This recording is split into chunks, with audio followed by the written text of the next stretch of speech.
Welcome to this BEC Podcast. My name is Rasmus Beck and welcome to a podcast provided by Badminton Europe. And I'm deeply honored to welcome one of the best players of Pan America, Michelle Lee from Canada. Thank you for coming. And Michelle, let's just jump to it. How is it to be you at the moment? How is it to be me? I think my life is pretty great. I think to be an athlete and to get to do what I want and to get to play badminton as, I guess, my career, I think I'm really enjoying it. So we are in a period of time where there's a lot of tournaments. There's a lot of requests from you players to do good all the time. How do you handle it? You travel on your own all the time. Yeah, it's very tough, especially like I usually go to tournaments alone, and it's tough without teammates, and it gets really hard to be able to maintain, I guess, good performance because obviously you burn out, and when you don't have that team support and you don't have a coach and you kind of go to these tournaments alone, it can kind of feel a little I guess you can start to dread it a little bit, so it's tough. Do you feel lonely when you're away? Definitely. I definitely miss home, and I definitely wish that I had more teammates and more people to cheer me on when I'm at tournaments and more people to train with. I think that's very important to kind of have that like fun atmosphere too. But I guess I have to kind of deal with what I have and make new friends. And I always train with Baywen from USA, so I think that helps a lot. You're actually living the badminton life like a tennis player. They travel also alone, but they of course have some other funds to support that. What is the thing that you miss? Of course, having a coach and having a treatment, but it's also a social thing that you miss from having teammates. I think it's very important to stay positive and stay happy and enjoy. And it's hard to enjoy when you kind of see all the other teams and they're having so much fun during their training, and they have 10, 15 people, and I show up and I'm kind of alone.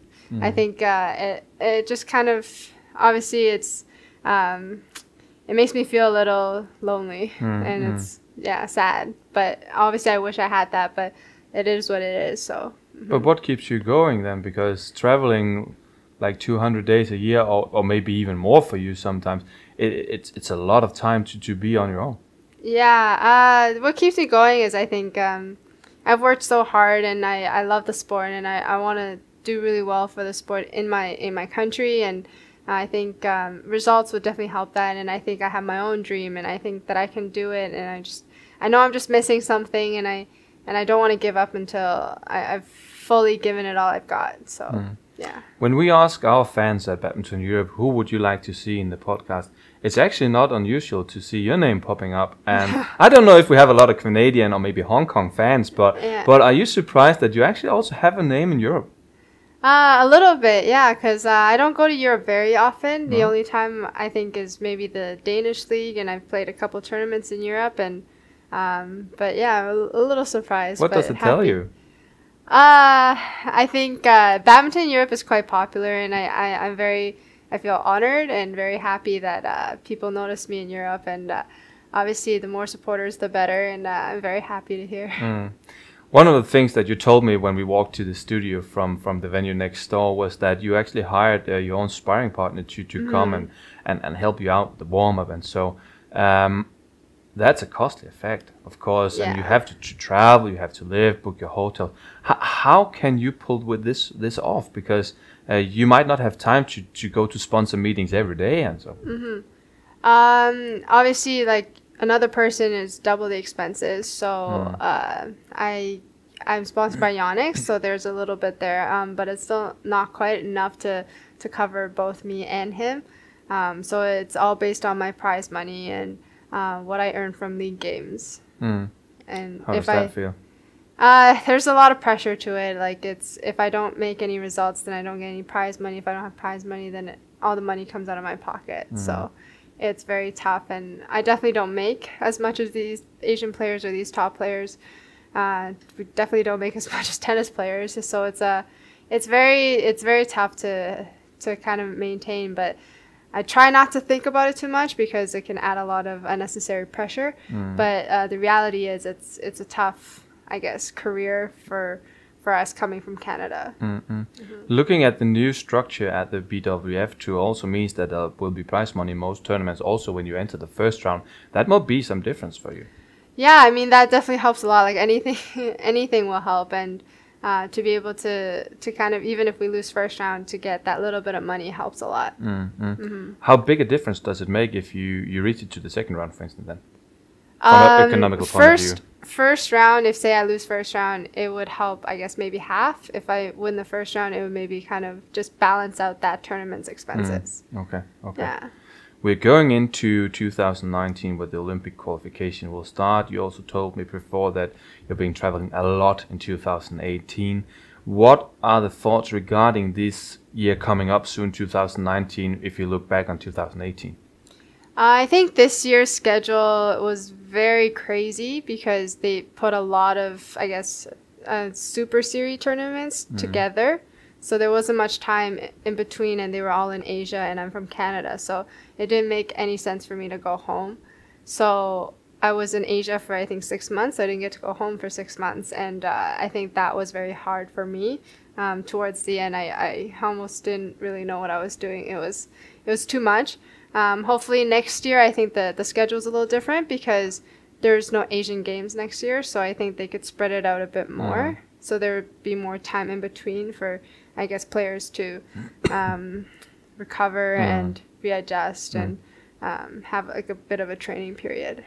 Are you surprised, to be honest here, are you surprised that you do not crack on the mental part of this? Because being away for 6 months from home, that's a lot for everybody. Yeah. Honestly, I think there are a lot of times when I call my mom and I almost want to cry because it's very lonely and it gets exhausting, and sometimes you forget like what you're there for, and you just kind of need that little bit of support to kind of keep you back on track. And when you're away for so long, there's so many things at home that you miss out on too, so I think it makes that harder. But yeah, I'm kind of surprised I'm still intact. I'm still here. But it is very, very tough. Can you understand if I'm sitting now thinking, I can totally believe her and understand her if she retires tomorrow? Can you understand that if I had that point of view? Yeah. So why don't you retire? Because I still have my dream, and I don't want to give up before I've given it all I've got, and because I don't want to regret, and this is the time for me to live the way I want to live and to do what I want to do. And my dream is to play badminton and be the best I can be, and hopefully be world number one day or win a gold medal. And I think I can do it, and it's just a matter of finding that confidence and finding the way for me to prepare and to perform the way that I need. The big step is, of course, gold medal at the Olympics, World Championships. Every player dream of that. But what are those small dreams on the small steps on to the big goals for you? I think for me, it's just my small goal is just to figure out a way for me to perform consistently. Because right now, I'm still like balancing how to train and also keep my body healthy to be able to perform every day at a tournament. Because sometimes I would play really well one day, and then because of the intensity is too much, I have trouble recovering for the next day, and it's hard to know what I need when I don't really have like a physio with me or some sort of therapist or so it's just about figuring out, okay, this after a tough game, like kind of like a routine to make sure that the next day I can keep the intensity. When you look at the world ranking, because I know everybody does that on this, they say I don't, but I know you do anyway. Seeing you be like number 16 in the world, a little more, a little less, does it make you proud? Definitely. I think it's a goal for me to reach as high as any Canadian has ever reached, and I think 16 is quite high in the Canadian history, but I think for myself, I hope to be top 10 very soon, and or before the Olympics, and hopefully make results at the Olympics. So I think numbers speak for itself, but at the same time, I don't want to focus too much on it because I think it's just unnecessary pressure for athletes, and I just want to be able to play my best and I guess be able to not put on a good show, but then be able to show the world what I can do. And finally, Michelle, if there are small girls running around in Canada, or maybe in the States, or maybe in Europe, looking at you and say, I wanted to play badminton because I've seen Michelle Lee playing. What do you think about that? Because I know there are girls thinking like that.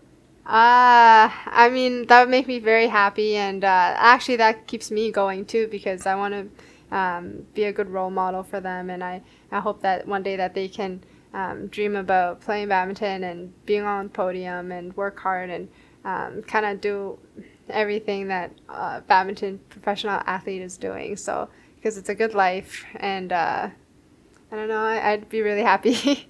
Michelle, thank you very much for stopping by, taking your time, and very good luck.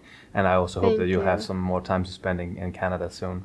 Thank you. Thank you very much for watching all of this podcast. Remember to download the app. You can actually also go follow Michelle in the app. Although she's not European, go find Badminton Live in Google Play or in App Store. And stay tuned for another edition of the BEC Podcast.